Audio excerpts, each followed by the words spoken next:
নমস্কার বন্ধুরা, আজকে এই প্রথমবারের মতো আমি মিষ্টি কুমড়া দিয়ে ইলিশ খয়রা মাছ রান্না করলাম। তো চলো তোমাদের সাথে পুরোটাই শেয়ার করি। দেখতে পাচ্ছ, ইয়া বড় একটা মিষ্টি কুমড়ো আমি কেটে নিচ্ছি।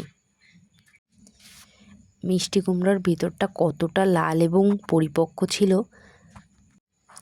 মিষ্টি কুমড়োতে ভালো পরিমাণ বীজও হয়েছে। আগে আমি কখনো কাঁচা মাছ রান্না করে খাওয়ার অভিজ্ঞতা আমার হয়নি বা ছিলও না। আর আমাদের অঞ্চলটাতে কাঁচা মাছ, আমরা হিন্দু সাম্প্রদায়িক মানুষ যারা আছি তারা কাঁচা মাছ খাওয়ার অভিজ্ঞতা খুব কম। মানে আমরা কাঁচা মাছটা খাই না, ভাজা করে রান্না করে খাই।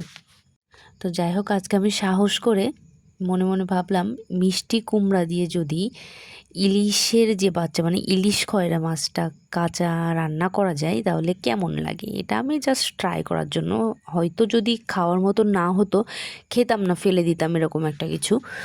বাট মানে বলে বোঝানোর মতো না যে এতটা স্বাদ হয়েছিল। তো যাই হোক, এখানে আমি মিষ্টি কুমড়ার অনেকগুলো বীজ হয়েছিল, সেগুলো তো মানে নিয়ে নিলাম। এরপর আমি মিষ্টি কুমড়োগুলোকে পিস পিস করে কাটা হয়ে গিয়েছিল, এইগুলো সুন্দরভাবে ধুয়ে নিচ্ছি। আর এখানে আমার মাছগুলো আগে থেকেই অনেকবার করে আমি ধুয়ে নিয়েছিলাম। তারপর কড়াইতে তেল দিলাম। তেলটা গরম হতে একটু সময় লাগবে। তো যাই হোক, এই যে এখানে ধোয়াগুলো দেখিয়ে দিলাম। আর এখানে তেজপাতা এবং পাঁচফোড়ন নিয়ে নিলাম। এখানে আমি ফোড়নে এটাই ব্যবহার করব। খুব সিম্পল, একদম সাদামাঠা একটা রান্না। এতে কোনো পেঁয়াজ, রসুন, শুকনো লঙ্কা, আদা কিচ্ছু ব্যবহার করব না। এতে জাস্ট ফোড়নে দিয়ে দিলাম পাঁচফোড়ন, তেজপাতা দিয়ে ফোড়নটা একটু ভাজা ভাজা হয়ে গেলে মিষ্টি কুমড়ো এবং কাঁচা লঙ্কা একসাথে দিয়ে দিলাম। তবে কুমড়াটা আমি বারবার করে মানে কষিয়ে বা একটু ভাজা ভাজা করে নেব, যাতে মিষ্টি কুমড়ার যে কাঁচা গন্ধটা এটা না থাকে। জাস্ট এই যে খুব সুন্দরভাবে এপাশ ওপাশ ভাজা ভাজা করে নিলাম। এরপর লবণ দিয়ে দিচ্ছি, এরপর দিয়ে দিচ্ছি হলুদ।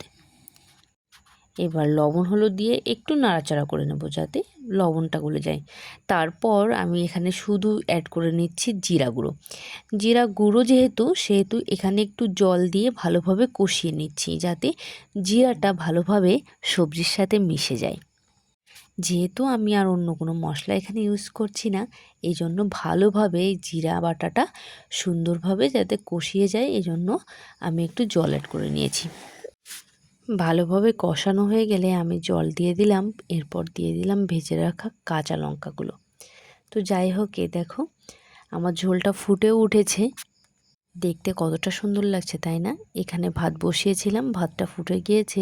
এরই মধ্যে আমার ঝোলটা নামানো হয়ে গেল। মানে আমার মাছের ঝোলটা পুরোপুরি রেডি হয়ে গেল। খেতে এবং দেখতে এতটা লোভনীয় হয়েছিল, তো বলে বোঝানোর মতো না। তো ওই যে রান্না শেষ করেই ফার্স্টে আমার কন্যাশ্রীর জন্য আমি সার্ভ করে নিচ্ছি। তো আসলেই যে জিনিসটা আমি আগে কখনো ট্রাই করিনি, রান্না করিনি, কেমন হবে জানি না। তো প্রথমবারের মতন এতটা সুন্দর হয়েছিল বলে বোঝা। আর তোমাদের কেমন লাগলো কমেন্টে জানিও।